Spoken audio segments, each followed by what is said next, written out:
Hello, this is Pixel, and today I'm taking a look at Space Elite Force 2. So you might be asking yourself, what about Space Elite Force 1? Well, that game is also coming out at the exact same time, which is super weird.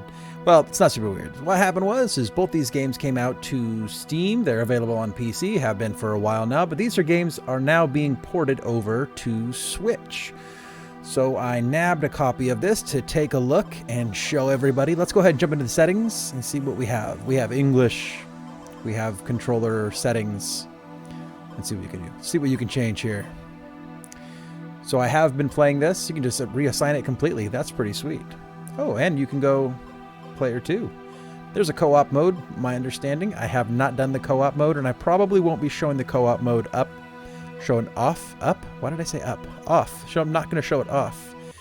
I'll just jump into the game. So I have played all of these, and I want to show each one of these off. The coolest mode that I found was probably campaign, but the other two are pretty cool too. So let's just jump into the campaign. It's the one that's going to take the most amount of time. You get 2 difficulties here, recruit and elite. Pretty much they describe themselves as being casual and difficult, but what they really are is pretty hard and super hard. So this is a bullet hell game. We're going to go ahead and go new game. This is a bullet hell game. It's a shoot 'em up, and it's actually a pretty decent one. You have the Star Wars-like beginning here, and they even scroll the text from the bottom like Star Wars. Listen to that. Listen to that theme. Let's just take a second and listen to it and just take it in. It just sounds like rip-off. It sounds so super Star Wars-y. SEF Strikes Back. They even ripped that off.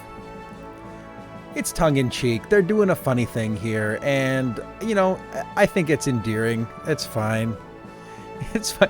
Let's kind of summarize how I feel about this game. It's, you know, it's tongue-in-cheek. It's fine. Let's go ahead and skip that. You can read that yourself if you buy the game. But let's see how it works. So you can see here, the one criticism I have that's right off the bat is the graphics are really simplistic, but I also think that even though they're very simplistic graphics, they work, they're functional. It's doable the way that this has been done. So I don't mind them too much. Yeah, you just talk too much. Quiet. I don't want to read any of that. Let's just shoot stuff. So they're going to give me a little bit of a tutorial here. I'm going to get some ships and we'll see how fast I can blow through this, because really what they're going to show me how to do is shoot with my 2 different guns. And the first gun I have is this machine gun here. They're going to give me some enemies. I shoot. I pick up these little green things. The little green things are basically my currency. I build those up and I can buy power-ups in between levels. And then I also, on my other L2 button, I have missiles. Okay, there we go. Money, money, money. I'm good. Thank you. And let me go. So it's kind of funny here because this big ship in the background looks a lot like one of the enemy ships, just much larger. So this is the beginning of the first level. First level's pretty easy. Here we go, and you can see how this works. It's a bullet hell game, and this is a shoot 'em up. This is like a super generic shoot 'em up. The funny thing about this one is, oftentimes when I play super generic shoot 'em ups, I'm like, yeah, I mean, it's okay, I guess. This one, as far as mechanics are concerned, is actually a pretty decent game. I actually like this game, even though I'm sure it looks super generic. I want to get the big ships because they're worth more. Basically, you want to kill as much stuff as you can. This one, even though it looks a little extra generic, say it that way, the graphics here and the bullets, I mean, the bullets look like they were made, not even in paint, man. The bullets look like they were made in Mario Paint.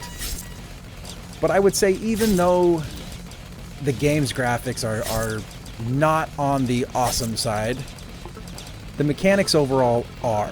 The way they place the enemies and the different enemies and the different types of bullets and how you have to dodge everything, it's done a lot better than a lot of these generic shoot 'em ups, and it makes the gameplay actually pretty fun. The one criticism I do have, and we'll kind of get to this a little bit more after I've played a couple levels here, is that the gun variety is not great. There's not a lot going on with this game as far as guns and customization. It's okay. The level variety is pretty good. The enemy variety is pretty good. The boss variety is passable. This is really just one of those games that they're releasing on Switch. They're trying to get some extra sales, trying to make up some of that low-end Switch market, and I think that this is actually decent fodder for that. I've played a number of those games you find on Switch that are like $10 or less. They're just kind of throwing it on Switch as an additional platform, trying to make a few extra dollars. And some of them are just hot garbage. This one is definitely not hot garbage. It's not a hot game. It's a decent game. But I guess you can see that for yourself. So these ships here, when you shoot them, they drop these little extra bonus things. There go health. And you can see up in the upper left-hand corner, I have my health. I've got 10 hits before I die. If I die, I can replay the level. At least that's the way that it works on campaign. In the campaign mode, you're going level by level. You'll build your ship as you go with the currency that you are gaining. And eventually, you'll beat the game, I guess. I never got that far, but I got pretty far in the game before I did this this little sit down. Now you can also increase your health of your ship. That's one of the upgrades you can do. There we go. First boss. So the first couple bosses are really, really samey. Oh, forgot to mention something right there. You saw when the little message came up that says, hey, this is a boss. There's a little bit of a performance hiccup there. I have run into that a couple times. Now, luckily, aside from one time, the performance hiccups have been very short-lived. It kind of just comes and goes real quick, and it's usually with like some messaging or something on the screen. You get like just a little frame dip in that couple seconds. Now, one time, I had a performance dip that it dipped and just never came back, and I had to reset the game. Shouldn't have done that. I should have just went right through them. There we go. So you can see this boss has actually pretty good patterns. I'm familiar with all these bullets now. Like I know these patterns. Since the other enemies they shoot very similarly, so you get used to the patterns right away, and you know exactly what to do when you see them. That's part of what makes me complain a little bit about the bosses, is that there is not a lot of variety. Not so much in the way they look, and definitely not in the way that they fire. Some of them have lasers. Go right between them. There we go. Just want to keep your distance and keep firing. The nice thing is that the boss battles do last a long time, so you are expected to be able to dodge them. You're not going to be able to brute force bosses. All right, and that's the end. So now you're going to get to see the level up screen here. So what I'll do is this is kind of a tree-based level up screen, right? So at the bottom, you can see that I can tab over and I can do all kinds of different upgrades. So gun 1 is my main gun. That's my machine gun. And once I level up to the second level, then I can go left or right and do either the plasma there, or I can do the rifle here. Now, I haven't seen all these different guns. I'm wondering what the laser is to the right of the one I'm on right now. That would be probably something cool to show. But I upgraded this one. You can see the missiles do the same thing. You can upgrade the existing missile, or you can get new missiles. The one to the left of this one is this B one that I used. It was pretty cool. There is a little bit of variety here, but I almost felt like I wanted to see more and better variety from the guns. It's okay. It's functional. It's a decent array of guns. Nothing special. Nothing particularly tricky. We got some special stuff here. You can either upgrade, you see, super laser. These are kind of like your special items. I have not played with these too much, but you do have some options with some upgrade stuff there. And then stuff for your ship. So you can increase your HP, like I was saying earlier. You can have some changes that happen to the enemy here. You can slow down their bullets. But then also you can change the drops that you get from those supply ships when you see those. So I've only got one level left. Can I spin that anywhere? It looks like I can. Let's go ahead and do that. So now I am at level 2. All right, let's go use that. So this is the loading screen. It's actually a pretty decent loading screen. That little chunk right there you see, that's it loading in the next screen. You can see my upgrades showed up for me, and now I've got double bullets. Whoa. So each level gets a little bit harder and a little bit harder.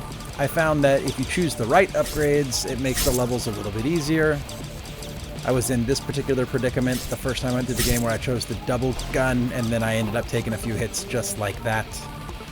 Didn't move quick enough. You know, and one of the things that I noticed about this game that I really kind of wish I had was some kind of a juke, some kind of a dodge, where I could quickly move at least like maybe once every 3 seconds or something, where I could just like quickly move my ship out of the way. There was too many situations where there was bullets that were going so fast that I wouldn't be able to move. But if I could put myself in a more advantageous position every few seconds, I think that would be really awesome. Something that you don't see a lot in these shoot-'em-up games is a dodge like that. Nonetheless, it still works without it. I think it's fine. So there we go. So what I'll do is I'll go through the next boss, and then we'll go check out some of the other modes so you can see what those look like. The game does include an arcade mode, which does function a little bit different than this, but it's very samey, just a little bit different. That's the one on arcade. That's where you're going to see it really matters that there isn't a large variety of guns. Once we get to arcade, you'll see that's where you feel that. But then it's also got a boss rush, and the boss rush would be a cooler mode if the bosses were substantially different.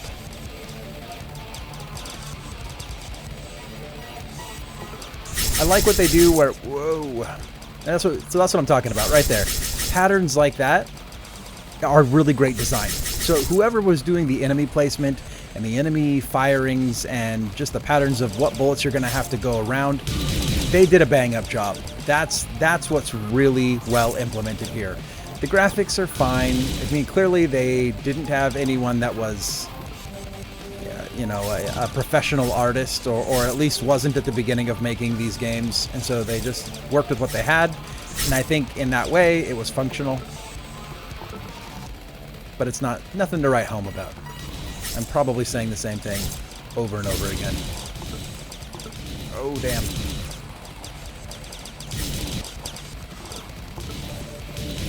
There we go. Alright, so the boss will be up here. It's got to be any minute now. Yeah, see, it's good pattern after good pattern, and it's all scripted, right? This is not randomly occurring. These are all... took more damage.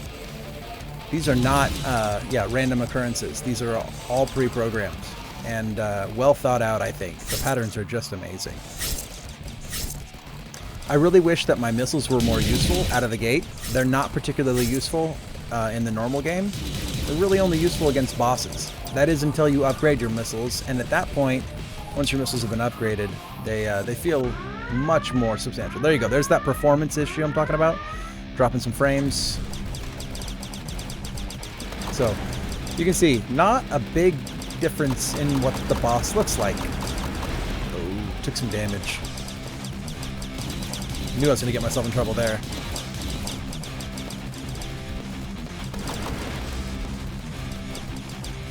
Missiles it is.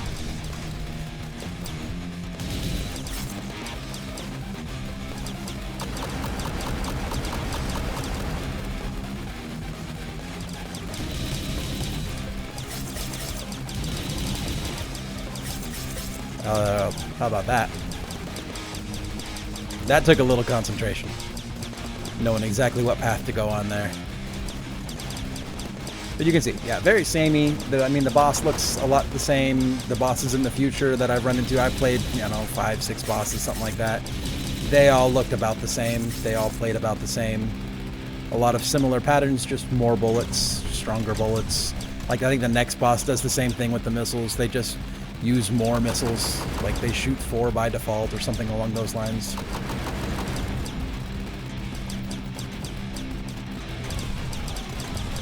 There we go. More missiles, more missiles. You just gotta wear them down. Pick the pattern, wear them down.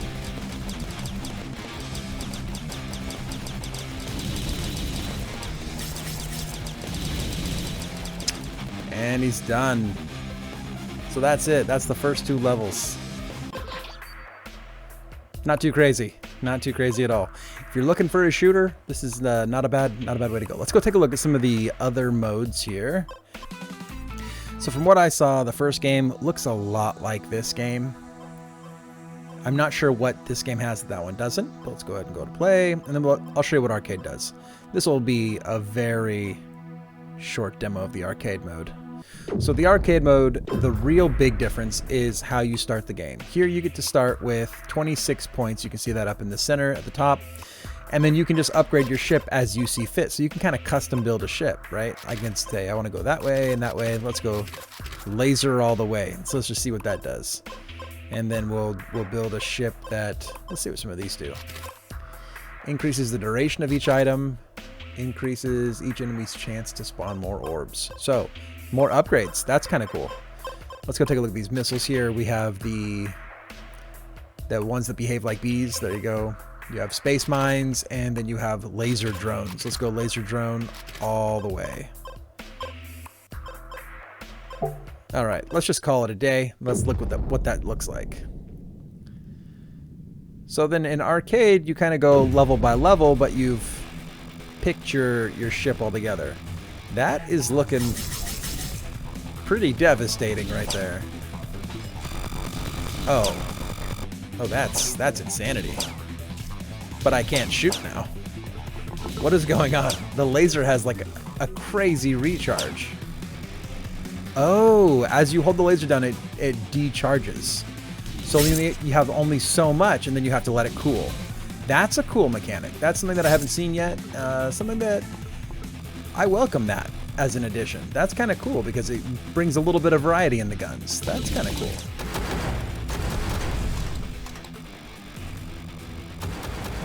And there you go. So level after level, the arcade mode's kind of cool because you can just kind of custom build your ship. Man, that laser, that's deadly because now I can't do anything. There we go. All right, now let's run into the boss rush real quick. All right, here we are, boss rush time. So with boss rush, you just kind of get your normal gun. Ooh, we got a upgrade here. I'll pick that up later. Oh, there it is. Wait, got it. This boss has absolutely zero chill. But again, first boss, nothing super crazy here. This is just a boss after boss mode. Let's see what happens. I beat a whole boss when I was getting ready to show this off, but I don't remember if it let me upgrade. I think it does. Let's confirm that. We're going to confirm that. Holy. Don't get too close. He's not friendly. I'll just run into that one. That was helpful.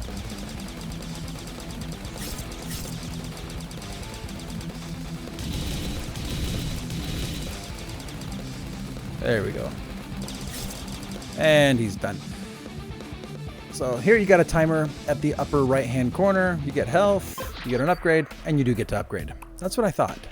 Thought I'd remembered that.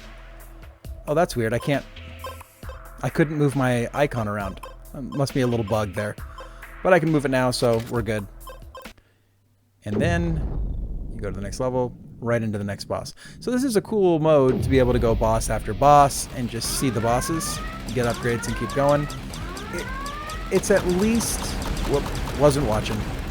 It's at least a little bit of variety, even though it kind of still feels a little samey with one boss after the other, playing a lot the same. You know, it's kind of the same thing over and over again. But it's a different mode, at least. And here we are back at the main menu. Space Elite Force 2. This one is coming out on the Switch. Look at the description for the release date. I don't have it right off the top of my head right now, and so I can't quote it, but it'll be down in the description. When it comes out, I kind of like this one. If this was a game that was out on the Switch and I was like, oh, it's $5, yeah, maybe $7, it's probably going to come out at 10. I have a feeling that happens a lot where I'll be like, oh, this one feels really good. Sweet spot's probably $5-7, and then it comes out a little bit over what the sweet spot is. No doubt this one will go on sale. I don't know what the price is. I'm not going to speculate. But I feel like the real I'd love to buy this game at price is $5. $5 is my price that I'd like it at. $7 probably be pushing it a little bit because it's probably only a few hours of fun. If you're looking for a new shooter though and you want something, don't really care if you're going to get lots of bells and whistles. Space Elite Force 2, not a bad shooter. A little on the plain side, but you know, sometimes you just need to scratch that itch of a new bullet hell type shooter game, and this one is not too bad. Make sure to like this video if you liked this video. If you haven't subscribed yet, take a look at my channel, look at my other reviews and my other gameplay videos. If you like that content, then consider subscribing. Until next time, this has been Pixel.